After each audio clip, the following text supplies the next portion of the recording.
En Antiguo Cuscatlán cumplimos nuestras promesas. En los últimos 3 años hemos cambiado de alumbrado público a luminarias tecnología LED, amigables con el medio ambiente. Tu seguridad nos importa, por lo que desarrollamos el proyecto Smart City con centro de monitoreo y botones de pánico. En la pandemia hemos entregado canastas solidarias y poseemos nuestro propio sistema de atención médica. Además, surtimos de agua potable a nuestras comunidades. Esto y más, por ti. Nosotros estamos regresando sus impuestos con este tipo de obras. Antiguo, ahora es mejor. Desde el Centro Gripológico de Virogrip se detectan abundantes precipitaciones de mocos. Cambia el clima de la gripe con Virogrip, en jarabe, sobres solubles y gel Capsa M y PM. Muy buenas noches, amigos televidentes. ¿Qué tal? ¿Cómo se encuentran en esta noche de miércoles 3 de febrero? ¿Verdad? Avanzando el tiempo, llegando, vamos a ver cómo llegamos, ¿verdad? Al 28F, si es que podemos llegar en este ambiente. Pero bien, estamos haciendo todo lo posible. Esperamos que usted, amigo televidente, guarde las medidas contra el COVID-19, ¿verdad? Porque es una necesidad que estemos prestos y atentos por nuestra familia, porque esta pandemia sí que nos ha dejado muy heridos de muerte, dicen algunos por ahí, pero el salvadoreño, estoicismo, para arriba, adelante. Hoy tendremos una interesante entrevista. ¿Por qué? Porque ya está con nosotros en nuestros estudios a esta hora de la noche el padre Andrew Oliva, rector de la Universidad José Simeón Cañas, UCA, a quien le doy la más de las cordiales bienvenidas. Gracias, padre Andrew Oliva, por estar siempre con nosotros, esa deferencia que tiene con nosotros, le agradecemos mucho. No, muchas gracias, don Alfredo Villarreal. Ya sabe que es un gusto estar en este programa suyo y poder pues hablar de los temas que nos preocupan sobre la realidad de nuestro país. Mire, haciendo un paréntesis, ¿cómo está el COVID en la comunidad de ustedes, los jesuitas?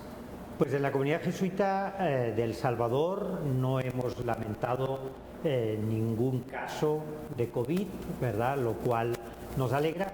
Y sí ha habido un caso de contagio, pero que no ha tenido ninguna consecuencias. Mire, qué bueno, ¿verdad? Se cuidan los jesuitas. Mire, qué ejemplo, amigos televidentes. Así que sigamos. Ya le vamos a preguntar al padre off the record cuáles son esas medidas de prevención. Pues es seguir las medidas que se nos han indicado, ¿verdad? Utilizar siempre mascarilla, distancia física, mantener siempre también el lavado de manos.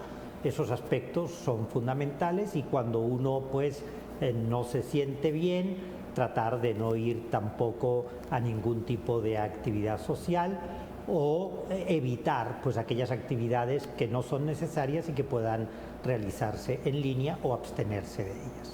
Es decir, la UCA no va a tener clases presenciales este 2021, padre. La UCA todavía en este primer ciclo del año vamos a mantener las clases en línea, aunque sí vamos a abrir la posibilidad de realizar las clases prácticas siempre siguiendo los protocolos establecidos y aprobados por el Ministerio de Salud y el Ministerio de Educación. ¿Tienen ustedes algún observatorio sobre la conducta del COVID en nuestro país? No tenemos ningún observatorio especial, seguimos los datos que dan observatorios pues, especializados como el del Colegio Médico o también los datos que nos ofrece oficialmente el Ministerio de Salud. ¿Confían en los datos del gobierno? No, no confiamos en los datos del gobierno y creo que es evidente que no podemos confiar en ellos porque hay una subestimación de los datos, conocemos pues que el número de muertos del COVID es mucho más elevado, y bajo esa cifra de sospecha de COVID se esconden muchos casos que realmente son casos de contagio real con el COVID. ¿Cuál es el motivo que se percibe que el gobierno oculte estas cifras de fallecidos como infectados del COVID? ¿Qué se percibe? Yo creo que se persigue mostrar ante la comunidad nacional y la comunidad internacional que se está haciendo una gestión adecuada de la pandemia y que las cosas se están haciendo bien, por tanto el impacto de la misma en El Salvador es muy bajo. Pero esto no es bueno, creo yo, para la población, porque hay población que piensa que no está ocurriendo nada y que por tanto no deben seguirse las medidas, ¿verdad? O lo que pasó el domingo en el estadio, por ejemplo, permitir que 15.000 personas fueran a ver un partido de fútbol. Pudimos observar a través de la televisión cómo no se siguieron las medidas básicas y fundamentales. Muchas personas se quitaron la mascarilla, otras personas no guardaron la distancia requerida de 2 metros, hubo acumulación de personas, incluso en la venta de las entradas, ¿verdad? Todos estos aspectos creo yo que es poner en riesgo a la población de manera innecesaria y provocar que haya más datos, más contagio de COVID en El Salvador. Pero ¿qué más poner en riesgo a la población que no dar cifras concretas y reales? No, las dos cosas son equivocadas, ¿verdad? Y el no tener cifras reales, creo yo que tampoco permite tomar las medidas oportunas, las medidas adecuadas, ¿verdad? Es fundamental tener información para poder saber cómo actuar y qué hacer, ¿verdad? Y eso ha sido lamentablemente una de las características del gobierno, es esconder la información y sabemos que se ha hecho reserva de muchos temas relacionados con el COVID-19 y esa reserva pues no es lo adecuado, no es lo propio de un gobierno democrático, de un gobierno transparente, de un gobierno honesto con la población. Ahora bien, ¿considera usted que no volveremos a la normalidad como antes? Pues eso se viene diciendo desde los principios de la pandemia, ¿verdad? Que en todo caso habrá una nueva normalidad. No volveremos a ser como antes porque muchas cosas han cambiado con la pandemia y hemos visto que podemos hacer cosas de manera diferente y que son mejor para la población. Y esto pues se va a quedar. Por otro lado, creo yo que hay medidas que la población ha visto que son buenas, que son necesarias, no solamente para evitar otra epidemia, sino para mejorar nuestros niveles de salud, para mejorar también nuestra calidad de vida. ¿Hemos mejorado en salud en la actualidad con el COVID-19? Porque el gobierno ha tenido buena cantidad de dinero. No sé si ustedes tienen ese dato. Creo que han mejorado algunos aspectos, ¿verdad? Y el gobierno ha hecho referencia a ellos. Ha mejorado pues las infraestructuras de los hospitales. Tenemos un hospital con una capacidad importante para atender a enfermos en situación complicada, digamos. Pero no han mejorado muchas cosas en la salud, no han mejorado los niveles de atención, se han descuidado la atención básica, la atención primaria, que es fundamental en todo sistema de salud. La atención a cualquier otra enfermedad, me está diciendo La usted. atención a las enfermedades normales, pero la atención también a la persona pues que no se siente bien y quiere ser atendido en una unidad de salud. También la prevención, o sea, algo muy importante en la salud no es solo atender a aquella persona que ya tiene una enfermedad, sino atender a la población para que no contraiga enfermedades. Hay muchas enfermedades que están relacionadas con una sana alimentación, con un mayor ejercicio, ¿verdad? Con una serie de medidas preventivas y eso no se ha dado en el país y más bien si antes de la pandemia habían algunos de estos programas, muchos de ellos con la pandemia se han detenido. Ahora bien, el Hospital El Salvador, ¿ya tienen ustedes algún informe a lo que se ha gastado? ¿Cómo han visto ustedes el desarrollo de esta infraestructura muy notable?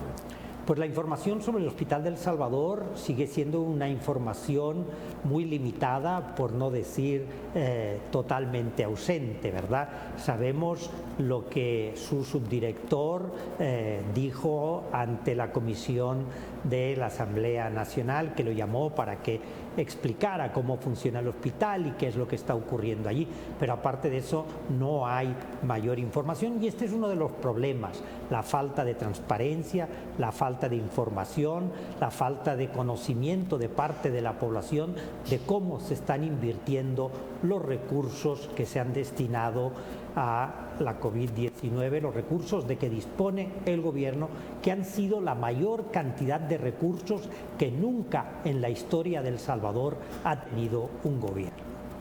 Padre, podríamos decir que estamos entrando en una era, o ya estamos en oscurantismo.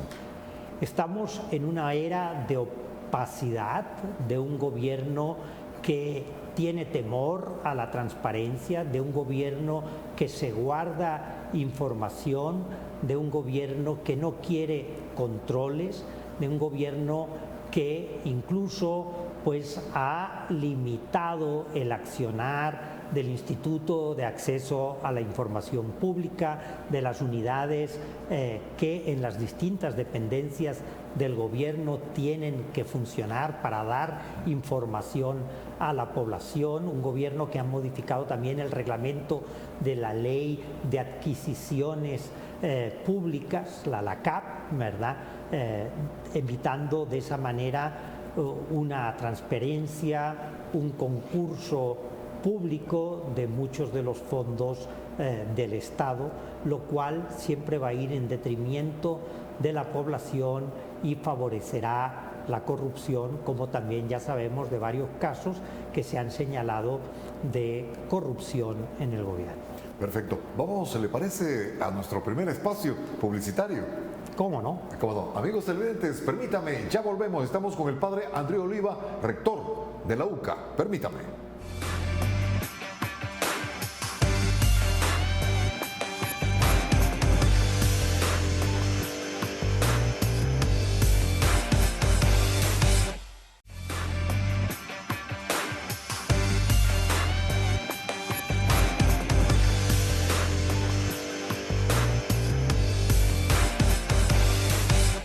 Continuemos, amigos televidentes, a esta hora de la noche, conversando con el responsable de uno de los primeros centros de estudios superiores de nuestro país, la UCA. Me refiero al padre Andreu Oliva.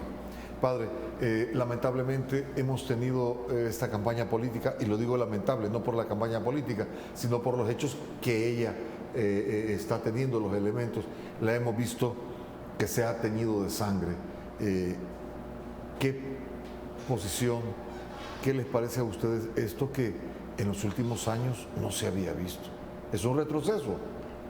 A mí me parece que es realmente condenable el hecho que ocurrió el domingo, ¿verdad?, de que pues un grupo de personas atentara contra militantes de un partido político, en este caso del FMLN.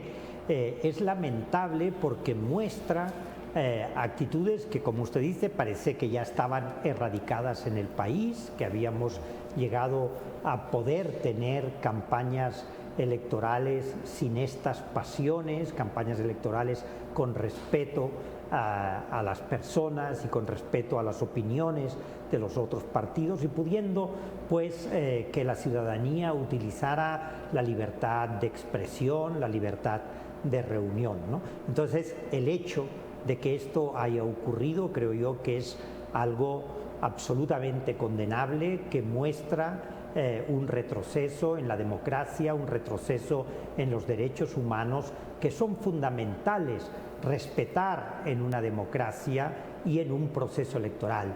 Si no hay libertad para expresarse, si no hay libertad para reunirse, si no hay libertad para poder decir cuáles son sus preferencias políticas, entonces no tiene sentido un proceso electoral. ¿Generado por qué esto? Bueno, Esto tú tiene que tener su mecha, tiene que tener su proceso. Nosotros hemos investigado un aspecto muy interesante en las últimas encuestas, y es los sentimientos que generan los distintos partidos políticos en la población, ¿verdad?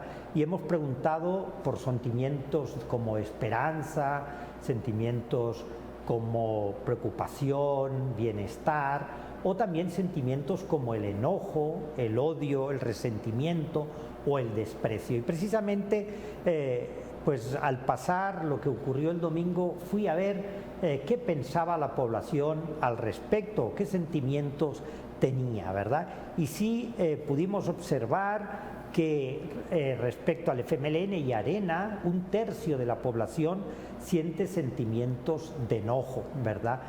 14 de cada 100 tienen sentimientos de odio, ¿verdad? O 1/5 parte tiene un sentimiento de resentimiento, o incluso el 30%, 3 de cada 10 tienen sentimientos de desprecio, ¿verdad? Entonces uno se pregunta de dónde vienen estos sentimientos, y si vamos comparando con otros partidos políticos, estos sentimientos cambian, ¿verdad? Cambian. Por ejemplo, con Nuevas Ideas, pues no llega al 2.4% de la población que siente enojo, o un 1.1% siente odio, un 1.3% resentimiento, 2.9% desprecio. Entonces, lo que podemos ver es que hay una base en estos sentimientos de la población que tienen que ver con cómo se han comportado a lo largo de su historia política, o cómo se han comportado cuando han estado en el poder. Y por eso, en buena medida, el FMLN y Arena tienen más de estos sentimientos negativos de la población. Pero también, y eso no se puede negar, que estos sentimientos negativos han sido impulsados por otras personas ajenas a los mismos, ¿verdad? Han sido impulsados sobre todo a través de las redes sociales. ¿Quién está haciendo esto? Pues lo estamos viendo, que eso se hace desde Casa Presidencial, lo hacen los ministros, lo hacen los seguidores de grupos como Nuevas Ideas o Gana también, y lo hace incluso el presidente de la República, ¿no? Que ha hablado de manera muy negativa respecto a estos institutos políticos, y ha mostrado él mismo su desprecio hacia ellos, ¿verdad? ¿Creando lobos solitarios, padre? ¿Perdón? Creando lobos solitarios, gente que se dispara por sí misma para hacer las Pues cosas. hemos visto ya en el pasado otras personas que ante eso han reaccionado de manera violenta, ¿verdad? Y lo vemos también en las redes sociales, ante estas muestras de desprecio respecto a otros institutos políticos, pues que hay reacciones, ¿verdad?, que abonan y se suman a estas palabras agresivas, a palabras pues que muestran sentimientos de odio, sentimientos de frustración. ¿Usted pudo alcanzar a leer el tuit del presidente de la República luego que pasó el atentado contra la caravana del FMLN? Yo leí ese tuit, me parece. ¿Qué lee usted en ese tuit? Que es lamentable. Primero leo una total indiferencia ante el hecho, ¿verdad? Ante el dolor de las familias que perdieron a sus seres queridos, por un lado, o ante el hecho que se haya cometido pues un homicidio de carácter político, ¿verdad? Algo que debería reprobar el presidente como primer dignatario de la nación. Lo que leo también es querer insinuar que eso fue provocado por el mismo partido al que pertenecían las personas que fueron asesinadas, ¿no? Y eso pues me hizo pensar en cómo los gobiernos de Arena quisieron culpar al FMLN del asesinato de nuestros hermanos jesuitas, de Julia Elba y Celina en la UCA, ¿no? Y de otros atentados que ocurrieron durante la guerra, ¿no? Entonces creo yo que en lugar de haber dicho este hecho va a ser investigado debidamente y se va a conocer la verdad y se va a castigar a los culpables, lo que se vio de parte del presidente es querer insinuar que eso había sido un autoatentado. Pero que venga y que lo hagan miembros de la policía y miembros del gobierno, trabajadores del gobierno, esto hay raíces. ¿Cómo ven ustedes que los que cometieron el hecho son del mismo gobierno? Bueno, está el proceso en investigación y hay indicios de que las personas, al menos que han sido detenidas, pues tenían un trabajo en el gobierno, ¿verdad? Yo no me atrevería todavía a poder decir quiénes han sido los autores mediatos e inmediatos de este hecho, pero es muy importante que la Fiscalía profundice sobre el mismo y llegue hasta donde tenga que llegar en sus investigaciones y pueda pues presentar ante el juez las fuentes que tenga y las acusaciones pertinentes sobre quienes participaron en este hecho, ¿verdad? Porque si no volveremos a lo que ocurrió en el pasado, en la impunidad, y que hay personas que pueden esconderse y aprovecharse del poder que tienen para cometer este tipo de crímenes.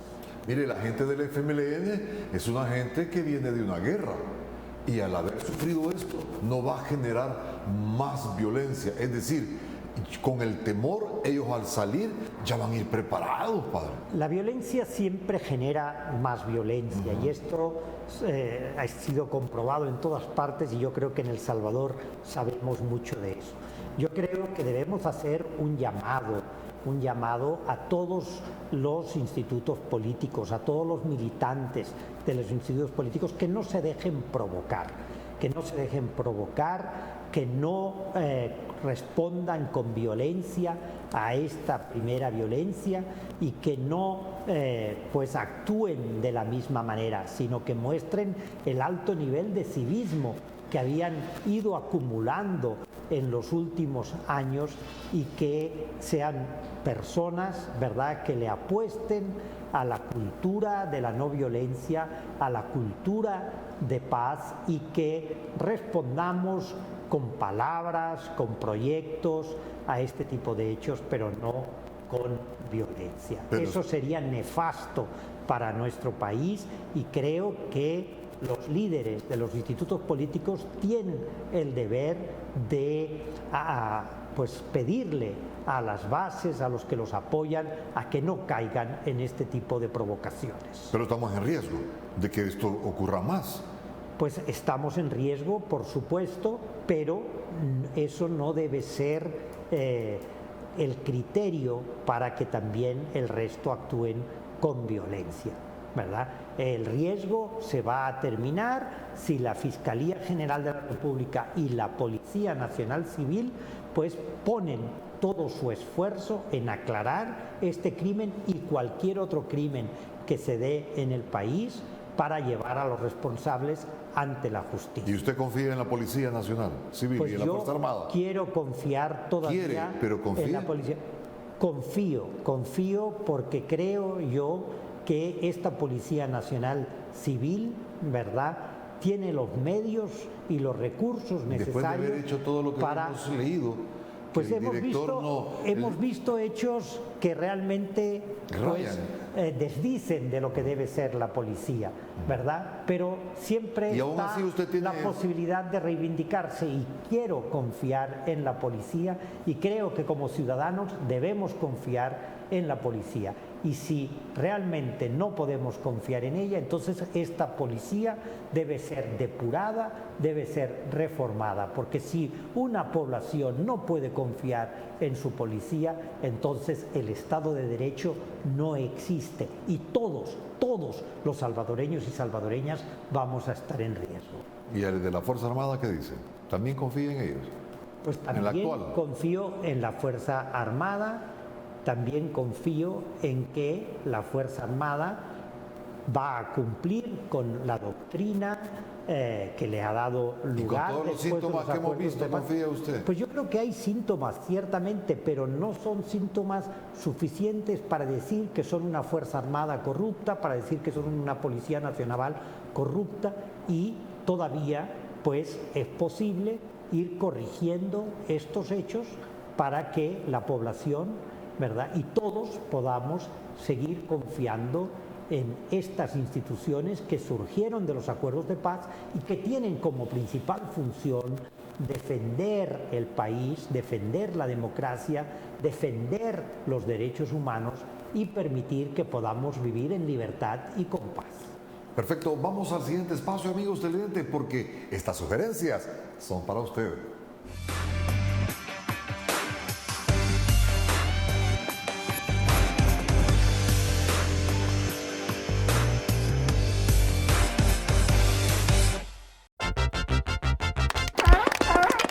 Ya no más circo. Nuestro país atraviesa por su peor crisis política, pero la solución está eligiendo al diputado Jorge González, coronel y abogado penalista. Ya basta de tanto dolor para nuestro pueblo. Legislaré de acuerdo a las leyes y las haré cumplir. Los jóvenes son el hoy y yo los acompaño. Este 28 de febrero, vota por el coronel y abogado Jorge González, casilla 11 del PCN por San Salvador, porque la nación lo necesita.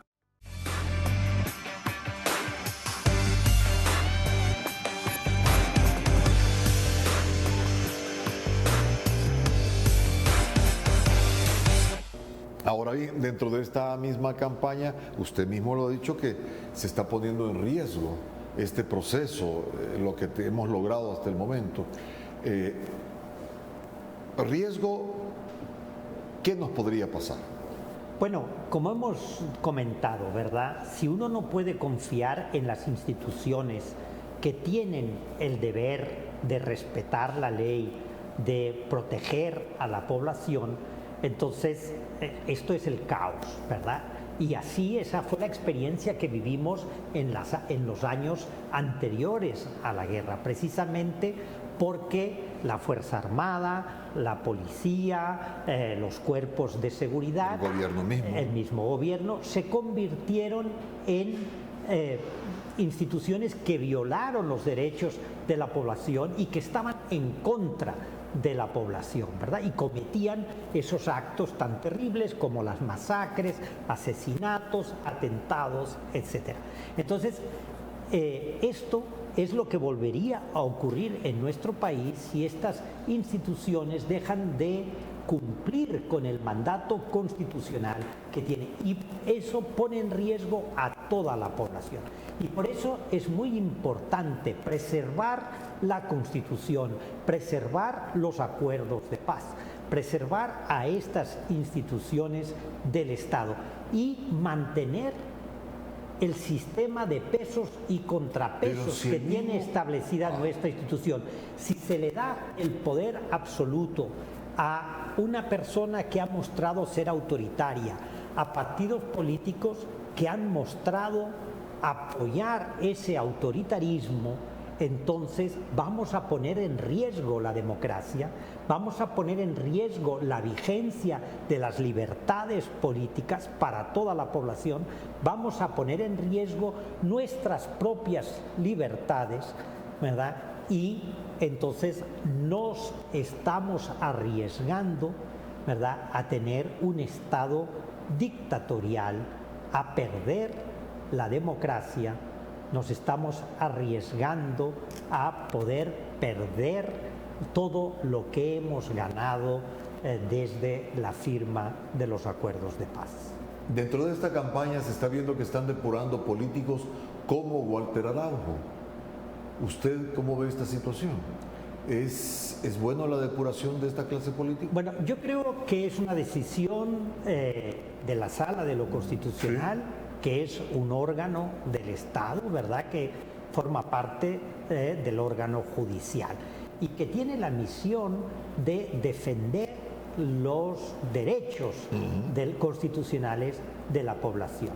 Ellos actuaron por la demanda de otra persona que se sintió violentada en sus derechos, ¿verdad?, por esta persona, Walter Araujo. Entonces, esta persona realmente todos pudimos ver cómo es una persona que ha llamado a la insurrección popular, que ha llamado a irrespetar las leyes, a atentar incluso contra instituciones del Estado, una persona que no ha tenido ninguna limitación para referirse de manera indebida hacia otras personas. Entonces, es lamentable que una persona así pueda llegar a ocupar un puesto en la Asamblea Legislativa, que es lo que él estaba aspirando, ¿verdad? Pero además, esta persona tiene una demanda judicial que resolver, ¿verdad?, que no ha sido todavía debidamente resuelta. Entonces, yo creo que cuando la Constitución dice que para poder aspirar a puestos públicos hay que ser una persona honorable, eso tiene que demostrarse, ¿verdad? Y me parece que él pues no ha demostrado esa honorabilidad que debería tener una persona que aspire a representar a la nación, que aspire a un cargo público de esta naturaleza. Pero no solo él sería el único político que no ha demostrado su conducta honesta, honorable. Seguramente no debe ser el único, ¿verdad? Pero sí es el único en el que alguien se ha opuesto a que se presentara, y entonces la sala ha valorado los elementos que tenía para eso y ha decidido entonces, que no podía ser. ¿qué está pasando con nuestros políticos? ¿Qué pasa con la clase política? Yo diría, ¿qué pasa con la ciudadanía? ¿Qué pasa con la ciudadanía? ¿Por qué permitimos que hayan políticos así? ¿Por qué, si nos sentimos realmente afectados, no señalamos a estas personas y utilizamos lo que está a nuestro alcance, como lo ha hecho el Berta de León, para impedir que esos políticos lleguen a estos puestos? Bueno, el tiempo es tremendo, padre, así es que discúlpeme, vamos al siguiente espacio, amigos televidentes, porque tenemos unos mensajes para ustedes. Estamos con el padre Andrew Oliva, rector de la Universidad José Simeón Cañas.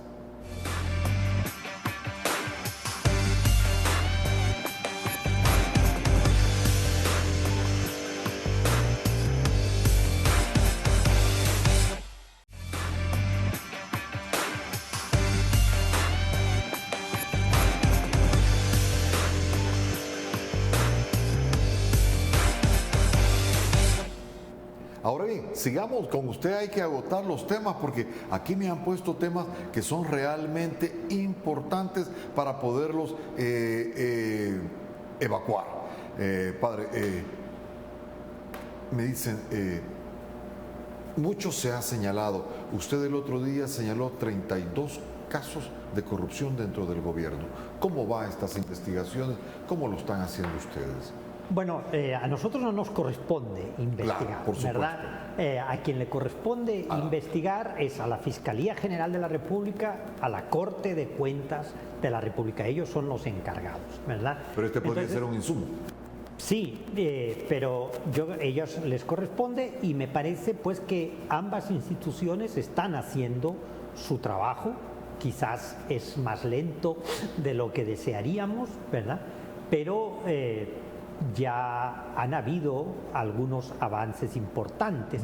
Vimos cómo pues se fue al Ministerio de Salud y ahí se recabaron información de lo que podrían ser algunos de estos casos que se están señalando de corrupción. También la Corte de Cuentas señaló que habían 100,000 personas que habían recibido el bono de $300 y que no se daba cuenta de ello, ¿verdad? También ahora he leído en el periódico esta mañana que la misma Corte de Cuentas también ha señalado que fueron muchas menos las personas que recibieron esos bonos de $300 de los que señalaba el gobierno. Entonces yo creo que esto es importante y eso es un Estado de Derecho, que hayan instituciones, ¿verdad?, que fiscalicen al gobierno, que fiscalice el uso de los recursos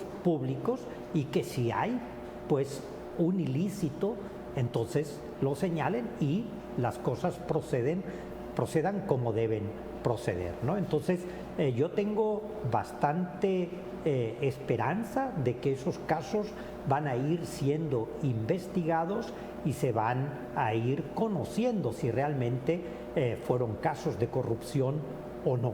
Y por eso es muy importante, y quiero insistir, por eso es muy importante que no haya un control absoluto del poder, ¿verdad? Porque recordemos que la Asamblea Legislativa es quien nombra al fiscal general. La Asamblea Legislativa es quien nombra a los magistrados de la Corte Suprema de Justicia. La Fiscalía es la Asamblea Legislativa es la quien nombra a los miembros de la Corte de Cuentas de la República, ¿verdad? Entonces, si el gobierno tiene mayoría también en la Asamblea Legislativa, entonces es muy fácil que nombren a personas, ¿verdad?, que van a mirar hacia otro lado y que no van a tener interés en que se investiguen estos casos de corrupción. Ya está pasando esto con el Instituto de Acceso a la Información Pública, que ¿quién es que elige a los magistrados del Instituto de Acceso a la Información Pública? Es el mismo presidente, ¿verdad? Entonces, ya vemos que el Instituto de Acceso a la Información Pública ha sido anulado con las elecciones que ha hecho el presidente de los comisionados que le ha tocado nombrar para el Instituto de Acceso a la Información Pública. De esa manera, un instrumento tan importante para el control de la corrupción, para la transparencia, ¿verdad?, como es el IAIP, ha sido ya neutralizado. Hemos perdido un elemento fundamental que fue un logro muy grande de la ciudadanía, porque fue la ciudadanía la que promovió la ley de acceso a la información pública y la creación de ese instituto, y ese instituto ha sido anulado y ahora ya no contamos con él para poder acceder a información pública para que en el país haya mayor transparencia. Y eso debemos evitar que ocurra en la Asamblea Legislativa. Pero según sus encuestas, padre, las encuestas de la UCA, si usted no me deja fallar, le dan el mayor porcentaje a Nuevas Ideas. Entonces sí habrá esa fuerza política. Bueno, las encuestas le dan a Nuevas Ideas un porcentaje importante, ¿verdad?, de apoyo, pero todavía no es definitivo. Todavía no es definitivo. La elección va a ser el día 28 de febrero. Ese sería definitivo, ¿verdad? Y la gente, al ver los resultados de las encuestas, al ver lo que sigue pasando en el país, pueden cambiar de opinión y pueden pensar que puede ser mejor dar el voto a otros institutos políticos para que se mantenga ese sistema de pesos y contrapesos en la Asamblea Legislativa. Vamos a un espacio comercial, luego volvemos, amigos televidentes, con la conclusión y despedida de este programa.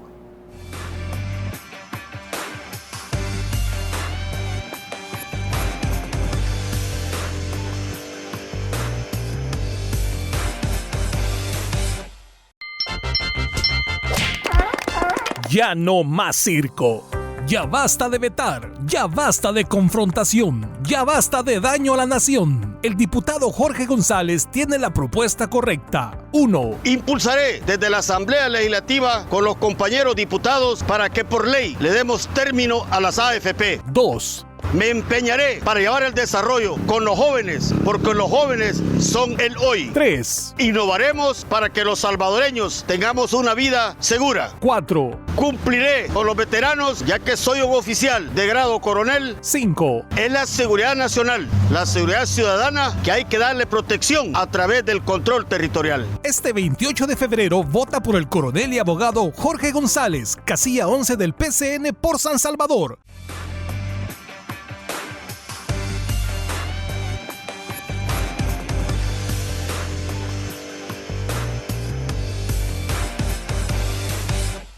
Pues bien, amigos televidentes, sigamos conversando con el padre Andrew Oliva, rector de la Universidad José Simeón Cañas. ¿Verdad? Vamos ya a nuestro último bloque de un par de minutos, padre. Yo le quisiera preguntar a usted, ya generalmente, ¿cómo ve la situación de nuestro país? ¿Vamos caminando? ¿Vamos para atrás? ¿Qué nos espera? ¿Cómo pueden ustedes visualizar esta situación? Bueno, a mí no me gusta hablar respecto al futuro, ¿verdad? Porque no tengo la bola de cristal para saber lo que ocurrirá en el futuro. Pero por los síntomas. Me gusta hablar de los hechos concretos, ¿verdad? De los hechos concretos. Entonces, la población salvadoreña, en la encuesta que hicimos de evaluación del año 2020, mostró menos optimismo que el que tenía al final del año 2019, ¿verdad? Y hay cada vez un mayor número de la población que ve que el país no va a ir a mejor, sino que más bien la situación general del país puede empeorar.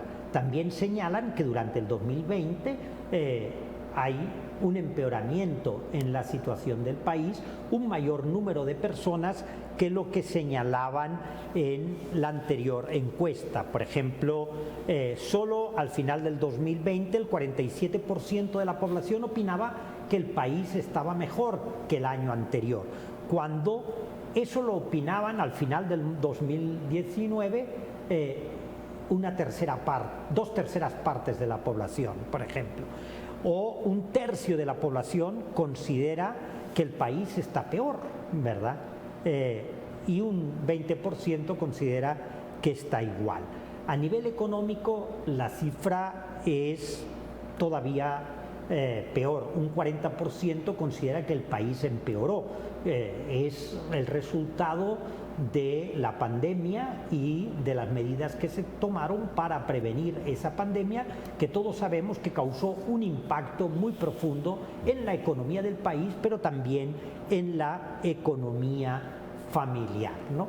Entonces, estos aspectos son importantes tenerlos en cuenta porque nos señalan que ya ha habido un deterioro de la situación del país, un deterioro también de la economía del país. En lo único en que se señala que las cosas han mejorado es en el tema de la seguridad y de la disminución de la violencia. Ojalá que no sigan esos hechos violentos que vimos el domingo y por tanto no haya un empeoramiento de esa percepción de la seguridad ciudadana, ¿no? Estamos viendo también pues que hay un irrespeto a las instituciones del país, hay un irrespeto a las leyes por parte de las autoridades y eso también lo señala la población, ¿verdad? Usted antes me preguntaba si yo confiaba en la policía, si confiaba en la Fuerza Armada, pero un importante grupo de la población considera que en la Policía Nacional Civil hay corrupción, que hay corrupción en la Fuerza Armada. Y un grupo menor, pero que también es importante, señalan que no tienen confianza en la presidencia de la República, ¿verdad? Que puede llegar hasta el 20% de la población y que consideran que el presidente no respeta las leyes del país, ¿verdad? Un 20% de la población, eso es decir, que 2 de cada 10 salvadoreños ven en la presidencia de la República que hay irrespeto a las leyes y que puede haber corrupción. Eso creo yo que son datos, indicios de que las cosas no van bien en el país. Y ante este panorama, la nueva administración Biden puede hacer algo. La nueva administración Biden va a ser muy distinta de la administración de Donald Trump. Yo diría que entre Donald Trump y la presidencia de El Salvador hay similitudes y modos parecidos de comportarse. Biden es completamente distinto. Biden es un demócrata convencido y va a exigir a los países que quieran apoyo de Estados Unidos el respeto a los derechos humanos, el respeto a las leyes propias del país y que hayan pues transparencia, que no hayan indicios de corrupción y que pues se respeten las reglas democráticas. Y eso creo yo que va a suponer que el gobierno de El Salvador, si quiere mantener esa amistad con Estados Unidos, tendrá que adaptarse a estas exigencias de los Estados Unidos. ¿Y con esos síntomas nos podremos adaptar? Bueno, yo creo que siempre es posible enmendar el camino, ¿verdad? Siempre hay una posibilidad de enmendar el camino. Hoy vino bien conciliador, padre. No, pero es que es lo que necesitamos. O sea, hay que estar claros que quien va a gobernar este país en los próximos años hasta junio de 1924 es el presidente Nayib Bukele y por tanto lo que tenemos que pedirle es que corrija lo que ha hecho mal, ¿verdad? Que corrija el rumbo para que el país vaya a mejor. Muchas gracias, padre Andreu Oliva, por haber estado con nosotros esta noche. Se le agradece mucho hoy y lo esperamos nuevamente. Ya sabe, muchas gracias y siempre es un gusto poder compartir con usted y sobre todo con todos los que nos están viendo nuestras opiniones. Muchas gracias. Pero sobre todo, amigos televidentes, gracias a usted que nos ha acompañado durante esta hora. Esta ha sido una producción de Mix de Medios a través de la señal de Canal 8 Agape. Que tenga la mejor de las noches. Desde el Centro Gripológico de Virogrip se pronostican lagrimeos torrenciales y malestar general. Cambia el clima de la gripe con Virogrip, en jarabe, sobres solubles y gel Caps AM y PM. Cuscatlán, cumplimos nuestras promesas. En los últimos 3 años hemos cambiado de alumbrado público a luminarias tecnología LED, amigables con el medio ambiente.